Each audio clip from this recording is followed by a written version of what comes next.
किसी ने बड़ी कमाल की बात कही है कि आप खुश रहेंगे तो खुशी आपके पास आएगी, और आप दुखी रहेंगे तो दुख आपके पास रहेंगे। ये प्रकृति का नियम है। इसलिए आप जैसा सोच रखते हैं वैसे ही आकर्षण आपके पास आती है। एक छोटी सी कहानी, पुरानी जमाने की कहानी है कि एक राजा था, वो निसंतान था, उसका कोई पुत्र नहीं था, और अपने पुत्र प्राप्ति के लिए बहुत सारा जतन किया, बहुत सारा कार्य किया कि किसी तरह पुत्र प्राप्ति हो जाए, लेकिन फिर भी उसका कोई पुत्र प्राप्ति नहीं हुआ।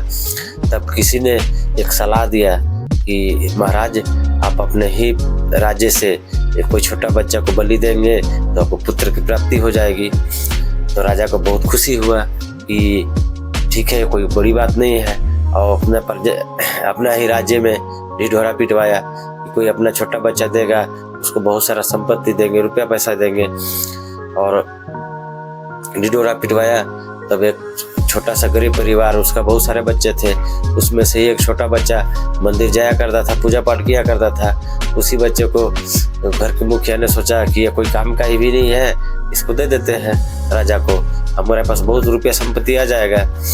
तब उसने, घर के परिवार ने अपने छोटा से बच्चे को राजा के पास दे दिया, और उसको रुपया सब पैसा मिला और वापस घर आ गया। राजा उस बच्चे को लेकर और दिन तारीख रखा कि किस दिन इस बच्चे को बलि चढ़ाना है। जब उस दिन समय आया बच्चे के बलि का, तो सारे लोग जुटे हुए थे, राजा मंत्री लोग सब जुटे हुए थे। राजा बाद में आए, बाद में आने के बाद पूरी तैयारी हो चुका था, और उस बच्चे को बुलाकर पूछा गया कि तुम्हारी अंतिम इच्छा क्या है, तुम्हारा बलि चढ़ने वाला तुम्हारी अंतिम इच्छा क्या है। तो बच्चा ने बोला कि महाराज, हमको बालू का रेत चाहिए, मिट्टी चाहिए। तो राजा ने बालू की रेत मिट्टी मंगवा कर उस बच्चे को दिया। देने के बाद है कि वो बच्चा ने गया बालू की रेत में और छोटे छोटे 4 मकान बनाया, और 4 मकान में से 3 मकान को गिरा दिया, एक को रहने दिया। एक रहने के बाद है कि उस जो मकान बचा हुआ था उसके ऊपर हाथ जोड़कर विनती करने लगा। तब राजा ने बहुत सोचा कि ये क्या है, ये क्या मंत्र है। मंत्री ने सोचा कि ये क्या हो रहा है। तब राजा ने उस बच्चे को बुलाकर बोला कि तुम ये क्या कर रहे हो, क्या हमको बर्बाद करना चाहते हो, तुम हमको बर्बाद करना चाहते हो। इसलिए बच्चे से पूछा कि इसका मतलब क्या है, बताओ। तब बच्चा ने बोला कि नहीं महाराज, आपको बर्बाद करना नहीं चाहते हैं, ऐसे ही हम 4 मकान बनाए, 3 गिरा दिए, एक रह गया। तब राजा ने बोला कि नहीं, इसका मतलब बताओ कि 3 गिरा दिया, एक क्यों रहने दिया।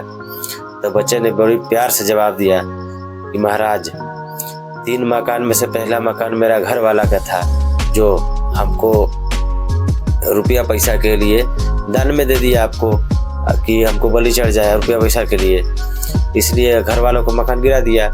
दूसरा मकान हमारे रिश्तेदारों के लिए था, उन लोग चाहता तो हमको जान बचा सकता था, लेकिन उन लोगों ने भी नहीं बचाया, दूसरा मकान उसका भी गिरा दिया। अब तीसरा मकान आपका है, आप तो महाराजा हैं, आपके हम प्रजा हैं। पहला कर्तव्य आपको होता है कि प्रजा की रक्षा करना, और वही आप हमको बलि चढ़ाने के लिए चले थे, इसलिए तीसरा मकान आपका भी गिरा दिए। अब चौथा मकान बचा, चौथा मकान हमारे ऊपर वाले के लिए है, परमात्मा के लिए है। अब उस परमात्मा से हम विनती कर रहे हैं कि आपके शरण में आए हैं, हमको बचा लीजिए या बलि चढ़ा दीजिए। इस बात पर राजा को बहुत सोच हो गया है, मंत्री को भी बहुत सोच हो गया कि बहुत दिमाग वाली बात है, बच्चा ने बहुत बड़ा किया है। अगर जो कहीं इस बच्चा को बलि हम चढ़ाते हैं और फिर भी संतान प्राप्ति नहीं होता है तो हमको बहुत दिक्कत वाली बात है। सोच में पड़ गया राजा, और उस बच्चा को जो है ना कि अपना लिया, अपना पुत्र मान लिया, और पूरे राज्य में ढिढोरा पिटवा दिया कि हमारा राज्य का राजकुमार मिल गया, हमको पुत्र मिल गया, अब यही हमारा उत्तराधिकारी है। इसलिए कहा गया है दोस्तों कि जो जैसा सोच रखेंगे वैसे ही आपको मिलेगा। विश्वास रखिए ऊपर वाले पर, सब आपको कार्य पूरा होंगे। थैंक यू दोस्तों। कहानी आपको अच्छा लगा तो अपने दोस्तों के साथ शेयर करें, और इस कहानी को अगर यूट्यूब पर देख रहे हैं तो सब्सक्राइब करें, और फेसबुक पर देख रहे हैं तो फॉलो करें। थैंक यू दोस्तों।